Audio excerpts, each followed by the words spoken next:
تو ایک بات اچھی طرح سے سمجھ لینی چاہیے، اور وہ یہ ہے کہ دین پر، ایمان، اسلام پر، قرآن پر ہمارے یقین میں کسی بھی حال میں ذرہ برابر فرق نہیں آنا چاہیے۔ انسان کمزور ہے، مخالف ماحول میں اور مخالف حالات میں یقین اس کا کمزور ہونے لگتا ہے، لیکن ایمان والوں کی ذمہ داری ہے کہ وہ اس بات کو یاد کریں کہ ایک وقت تھا جب مسلمان 2 ارب یا 1.5 ارب نہیں تھے۔ آج کی دنیا میں مسلمانوں کی تعداد 2 ارب سے تو زیادہ ہی ہے، بھئی 8 ارب آبادی ہے، تو 1/3 کے قریب ہیں، 1/4 بھی اگر آپ مانتے ہیں تو 2 ارب ہو جاتے ہیں۔ 2 ارب نہیں تھے، 2 کروڑ نہیں تھے، 2 لاکھ نہیں تھے، بلکہ ایک وقت تو ایسا تھا کہ 2000 بھی نہیں تھے۔ مکہ مکرمہ کے شروع کے زمانے میں 150 200 300 مسلمان تھے، لیکن ان میں سے ہر ایک کا یقین پہاڑوں جیسا تھا، یعنی عین اس مخالف ماحول میں ان کو پورا اعتماد تھا اس بات پر کہ یہ اللہ کا دین برحق ہے اور یہ بلد ہو کر رہے گا۔ اب ہم لوگوں کا ایمان چونکہ بہت ہی ڈھیلا ملا ہے، اس لیے ہم لوگ ذرا سے مخالف ماحول سے گھبرا جاتے ہیں۔ جیسے مثلا اس وقت پوری دنیا کا ماحول ہے اور ہمارے ملک کا بھی ماحول ہے۔ ہمارے ملک میں اس وقت شرک کو پھیلانے کے لیے باقاعدہ محنت ہو رہی ہے، طاقت کی طرف سے ہو رہی ہے، حکومت کی طرف سے ہو رہی ہے، یا حکومت چلانے والوں کی طرف سے ہو رہی ہے۔ تو اس کی وجہ سے کہیں ایسا نہ ہو کہ ہمارے مسلمان بھائی بھی اپنے دین کے بارے میں کسی کمزوری کا اور شک کا شکار ہو جائیں یا شرک میں مبتلا ہونے کے لیے تیار ہو جائیں۔ یہ نہیں ہونا ہے، صاف بات ہے۔ ہم یہ بات اللہ کے بھروسے پر صفائی کے ساتھ پہنچا رہے ہیں اور پہنچانا چاہتے ہیں، اور سب کو پہنچاتے ہیں، حکومت کو بھی اور ان کی طاقت کو بھی اور اپنے مسلمان بھائیوں کو بھی، کہ ہمیں شرک نہیں کرنا ہے، ہمیں مشرک نہیں بننا ہے، ہمیں پورے طور پر مسلمان رہنا ہے، عقیدے کے اعتبار سے بھی، عمل کے اعتبار سے بھی۔ ہاں، آپ کی طرف سے اس میں کوئی رکاوٹ آئے گی تو ہم اس رکاوٹ کی وجہ سے اپنے دین کو چھوڑ دیں، ایسا نہیں ہوگا۔ زیادہ سے زیادہ یہ ہو سکتا ہے کہ ہمارا کچھ نقصان ہو۔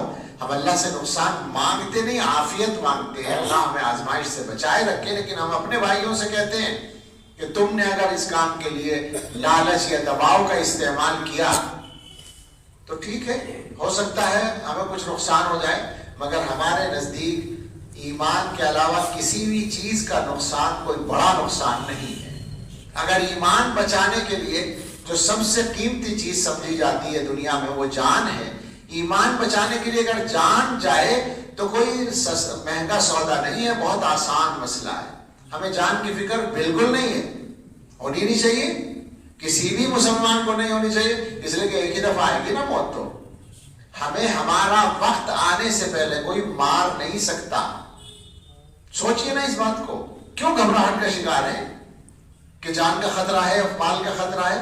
مال کی بات یہ ہے کہ جو اللہ نے لکھ رکھا ہے وہ ہم سے کوئی چھین نہیں سکتا، اور جو نہیں لکھ رکھا وہ کوئی دے نہیں سکتا۔ حدیث یاد آ گئی، حضرت عبداللہ ابن عباس رضی اللہ عنہما ایک مرتبہ رسول اللہ صلی اللہ علیہ وسلم کے ساتھ ساتھ چل رہے تھے، تو حضور نے فرمایا کہ لڑکے ادھر آ، کچھ بات سکھاتا ہوں۔ یا غلام، چھوٹے سے تھے، وہ رشتہ دار تھے، سگے چچا زاد بھائی بھی تھے، اور حضور صلی اللہ علیہ وسلم ان کے خالو بھی تھے۔ اے لڑکے، کچھ سکھاتا ہوں، تمہیں فائدہ ہوگا۔ فرمایا کہ دیکھو، اتق اللہ یحفظک، اللہ سے ڈرو، اللہ تمہاری حفاظت کرے گا۔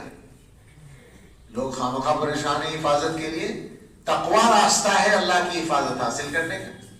پھر فرمایا اتق اللہ تجدہ تجاہک، اللہ سے ڈرو، اللہ کو اپنے سامنے پاؤ گے، جب ضرورت ہوگی اللہ کی تمہیں سامنے نظر آئے گا اللہ۔ اور اس کے بعد یہ فرمایا کہ وَاعْلَمْ أَنَّ الْأُمَّةَ لَوْ اجْتَمَعَتْ عَلَىٰ أَن يَنفَعُوكَ بِشَيْءٍ لَمْ يَنفَعُوكَ إِلَّا بِشَيْءٍ قَدْ كَتَبَهُ اللَّهُ لَكَ۔ یہ بات یاد رکھو کہ امت، قوم، سب لوگ اگر اتفاق کر لیں، اکٹھے ہو جائیں اس بات پر کہ تمہیں کوئی فائدہ پہنچائیں، سب لوگ مل کر تمہیں کوئی فائدہ پہنچانے کا ارادہ کر لیں، تو وہی فائدہ پہنچا سکیں گے جو اللہ نے تمہارے لیے لکھ رکھا ہے۔ وَلَوِ اجْتَمَعُوا عَلَىٰ أَن يَضُرُّوكَ بِشَيْءٍ لَمْ يَضُرُّوكَ إِلَّا بِشَيْءٍ قَدْ كَتَبَهُ اللَّهُ عَلَيْكَ، اور اگر سارے اکٹھے ہو کر تمہیں کوئی نقصان پہنچانے کا ارادہ کریں تو صرف وہی نقصان پہنچا پائیں گے جو اللہ نے تمہارے حق میں لکھ رکھا ہے. جفت الاقلام ورفعت الصحف، تقدیریں لکھ کر قلم خشک ہو چکے ہیں اور صحیفے اوپر جا چکے ہیں، سب کے لکھا جا چکا ہے. تو کاہے کے لیے ڈرنا ہے؟ کس چیز کے لیے ڈرنا ہے؟ نہ جان کا مسئلہ ہے ہمارے سامنے، نہ مال کا مسئلہ ہے، مسئلہ فقط ایمان کا ہے.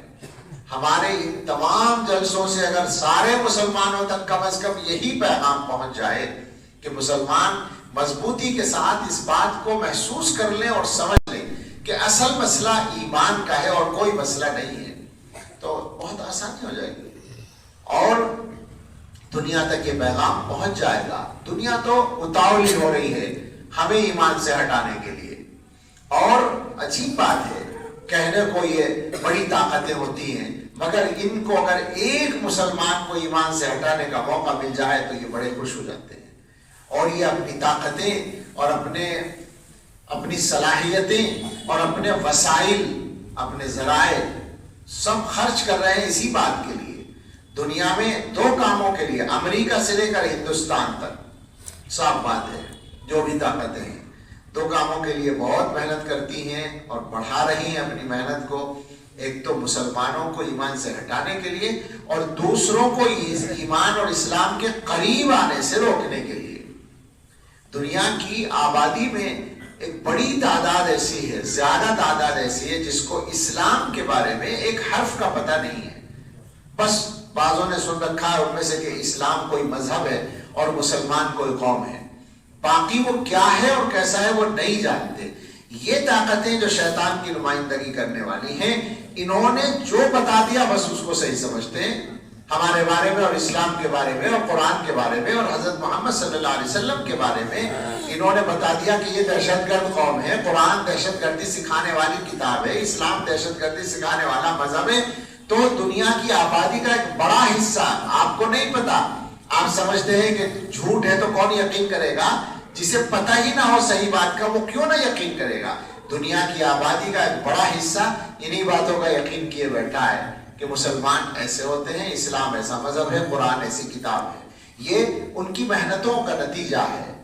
تو ضرورت ہے اس کی کہ ہم اس معاملے میں صورتحال کو سمجھیں اور ان طاقتوں کے مشن کو بھی سمجھیں اور اپنی اصل ذمہ داری کو محسوس کریں. ہمارا اصل کام کیا ہے، ہماری اصل دولت کیا ہے، ہمارا اصل سرمایہ کیا ہے، اپنی اولادوں کے سلسلے میں ہماری ذمہ داری کیا ہے. اور اس بات کی فکر چھوڑ دیں کہ دین کا کیا ہوگا اور امت کا کیا ہوگا. یہ دین ختم ہونے والا نہیں ہے، یہ دین ابھی بھی زندہ ہے اور آئندہ بھی. قیامت جب بھی آئے اللہ کے حکم سے قیامت تک اسے دنیا میں محفوظ رہنا ہے، باقی رہنا ہے. اور ہم تو دعویٰ کرتے ہیں بیٹھ کر کہ اس دین کے علاوہ کوئی دین باقی ہے ہی نہیں. اپنی شکل میں، اپنی اصلی شکل میں کوئی دین باقی نہیں ہے.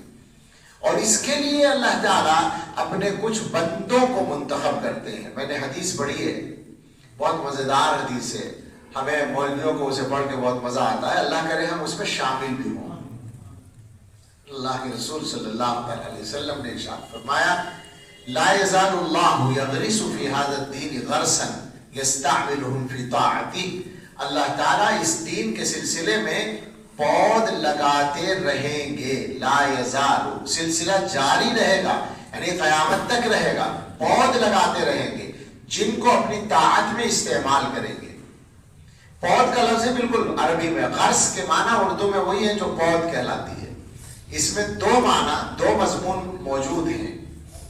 ایک تو یہ ہم سب جو مدرسوں میں پڑھنے والے ہیں بچے، ان کے لیے ہے کہ پود جو ہوتی ہے ہمارے ہاں کیا ہوتی ہے کہ ہم بیج ڈالتے ہیں زمین میں اور جب وہ تھوڑا سا اس کا پودا نکل آتا ہے تو اس کو وہاں سے اٹھا کر دوسری جگہ لگاتے ہیں. اسی کو تو پود کہتے ہیں.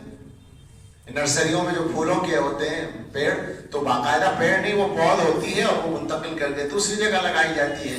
یا کیا کہتے ہیں دھان وغیرہ جو ہے اس کو بھی اسی طرح لگایا جاتا ہے. تو پود ایک جگہ تیار ہوتی ہے اور دوسری جگہ لے جا کر اس کو لگایا جاتا ہے. تو یہ مدرسوں میں تیار ہوتی ہے پود اور دوسری جگہ جا کر پھر یہ کام کرتی ہے. ایک اشارہ تو اس میں یہ ملتا ہے.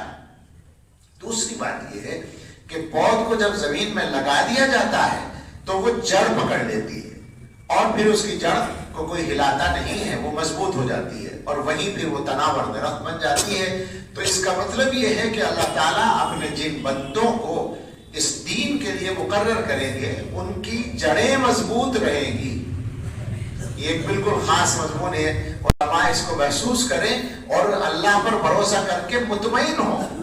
جڑیں مضبوط رہیں گی. علماء کی جڑیں خوب اکھاڑنے کے لیے محنتیں ہوتی ہیں اور کوششیں ہوتی ہیں. ایک عالم سے کوئی الگ ہو گیا تو دوسرے سے جڑا ہوا ہوتا ہے, دوسرے سے الگ ہوا تیسرے سے جڑا ہوا ہوتا ہے, سب سے کٹ جائے ایسا نہیں ہوتا.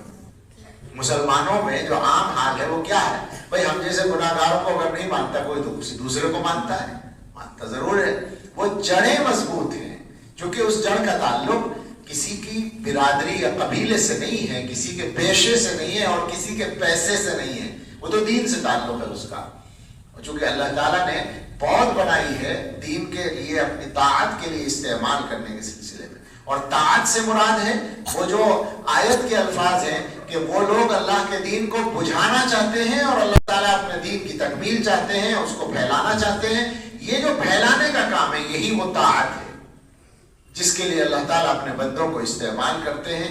تو یہ حدیث تمام پڑھنے والوں کے لیے, دینی تعلیم حاصل کرنے والوں کے لیے بہت بڑی بشارت بھی ہے, پیشین گوئی بھی ہے اللہ کے نبی صلی اللہ علیہ وسلم کی طرف سے. اللہ تعالیٰ ہم سب کو اس کا مصداق بننے کی توفیق عطا فرمائے.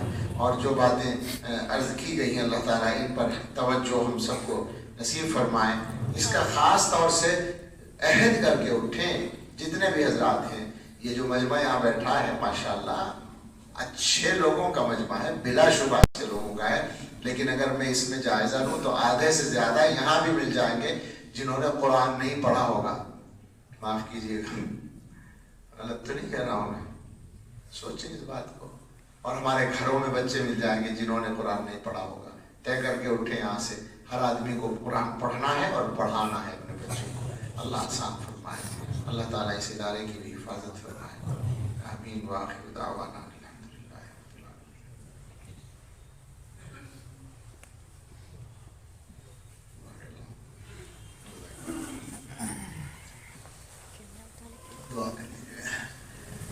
الحمدللہ رب العالمین والصلاة والسلام علی سیدنا محمد وآلہ واصحابہ اجمعین. یا رب لک الحمد کما ینبغی لجلال وجہک وعظیم سلطانک. ربنا آتنا فی الدنیا حسنة وفی الآخرة حسنة وقنا عذاب النار.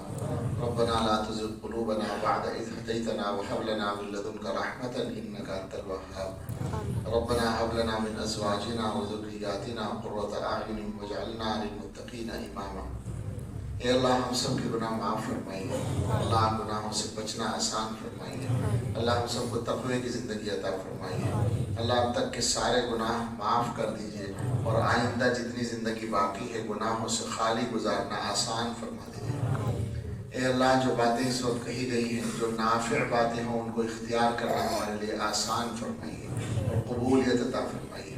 اللہ جو بچے حافظ ہوئے ہیں ان کو اس عظیم نعمت کی قدر سمجھنے کی توفیق عطا فرمائیے. اللہ تمام ہی مسلمانوں کو قرآن کریم کی قدر سمجھنے کی توفیق عطا فرمائیے. اللہ ہمیں اپنی ذمہ داریاں صحیح طریقے سے پوری کرنے کی توفیق عطا فرمائیے. اے اللہ ہمارے کاموں میں آسانیاں عطا فرمائیے, ہمیں آزمائشوں سے بچائے رکھیے, مشکلات سے بچائے رکھیے. اللہ آپ اپنے بہت سے بندوں کو آزماتے ہیں. دنیا میں اس وقت بھی ہمارے فلسطینی بھائی عجیب قسم کی آزمائش کا شکار ہیں. غزہ کے مسلمان اس وقت آخری درجے پر محصور ہے بالکل. اے اللہ ایسا لگتا ہے کہ وہ منظر وہاں آ چکا ہے. وَزُلْزِلُوا حَتَّى يَقُولَ الرَّسُولُ وَالَّذِينَ آمَنُوا مَعَهُ مَتَىٰ نَصْرُ اللَّهِ. اے اللہ اس کے بعد آپ نے خود ہی فرمایا ہے الا ان نصر اللہ قریب. اے اللہ اپنی مدد قریب فرما دیجیے, آسان فرما دیجیے, نازل فرما دیجیے. اے اللہ ان کی جانوں کی, ان کے مال کی, ان کی عزت و آبرو کی حفاظت فرمائیے. اے اللہ ساری دنیا کے اہل ایمان کو ایمان پر استقامت کے ساتھ زندہ رہنے کی توفیق عطا فرمائیے. اے اللہ ہم سبھی کو, اس ملک کے رہنے والوں کو بھی پورے دین پر عمل کرنا آسان فرمائیے. اللہ دنیا میں جہاں کہیں بھی مسلمان رہتے ہیں اللہ ان کے لیے دین پر عمل کرنا آسان فرمائیے. اللہ دنیا میں بہت سارے خطے ہیں جہاں کے مسلمانوں کے لیے دین کے ساتھ کچھ زندگی گزارنے کو مشکل بنایا گیا ہے، اللہ ان سب کی مدد فرمائیے، اور اس ملک میں جو ہمیں آسانیاں اب تک حاصل ہیں تقریباً اللہ پہلے سے بھی بہتر حالات بنا دیجیے، اور ہمیں شریعت و سنت کے مطابق زندگی گزارنے کی توفیق عطا فرمائیے، اور جو ہماری غلطیاں ہیں اللہ ان کو معاف فرمائیے۔ اے اللہ ہمیں اور ہمارے متعلقین میں جو بیمار ہیں سب کو صحت کامل عطا فرمائیے، جو لوگ ہم میں سے مقروض ہیں اللہ ہمارے قرض دور فرما دیجیے، ادا ہو جائیں۔ اے اللہ جو بے گھر ہیں انہیں آرام دہ گھر عطا فرما دیجیے، جو بے روزگار ہیں انہیں بابرکت حلال روزگار دے دیجیے، اللہ جو بے اولاد ہیں انہیں اچھی اولاد دے دیجیے، جو مقدموں میں الجھے ہوئے اللہ بری کر دیجیے، جو جیلوں میں بند ہیں رہائی دلا دیجیے۔ اے اللہ اس ملک میں امن و امان قائم فرمائیے، اس ملک کو بھی ترقی عطا فرمائیے، اور یہاں کے رہنے والوں کو ایک دوسرے کے ساتھ امن کے ساتھ رہنے کی توفیق عطا فرمائیے۔ اے اللہ اس مجمع پر اور ہم سب کے دلوں پر اور ہم سب کے گھروں پر، ہمارے گھر والوں پر اپنی خاص رحمت نازل فرمائیے۔ اے اللہ اس شہر پر اپنی خاص رحمت نازل فرمائیے۔ اللہ دین کے تمام شعائر کی حفاظت فرمائیے، حرمین شریفین، مسجد اقصیٰ اور ہر مسجد کی حفاظت فرمائیے۔ اللہ ہر مدرسے کی حفاظت فرمائیے، دعوت و تبلیغ کے کام کی حفاظت فرمائیے، معتبر خانقاہوں کی حفاظت فرمائیے، دین کے ہر صحیح کام کی حفاظت فرمائیے، اور دین کے تمام خدام کی حفاظت فرمائیے۔ اللہ ہم سب کی حفاظت فرمائیے، اور ہم سب کے کاموں میں آسانیاں عطا فرمائیے۔ ہم میں سے جس کے کام میں کوئی رکاوٹ ہے اللہ اس رکاوٹ کو دور فرما دیجیے، اور مشکلات کو آسانیوں میں بدل دیجیے۔ اے اللہ ہم اپنے لیے اور ساری امت کے لیے ہر خیر کا سوال کرتے ہیں، اپنے فضل سے عطا فرمائیے، اور ہر شر سے پناہ چاہتے ہیں اپنی پناہ میں لے لیجیے، اور ہماری یہ سب دعائیں اللہ قبول فرما لیجیے۔ ربنا تقبل منا انک انت السمیع العلیم وتب علینا انک انت التواب الرحیم، وصلی اللہ علی سیدنا محمد وآلہ وصحبہ۔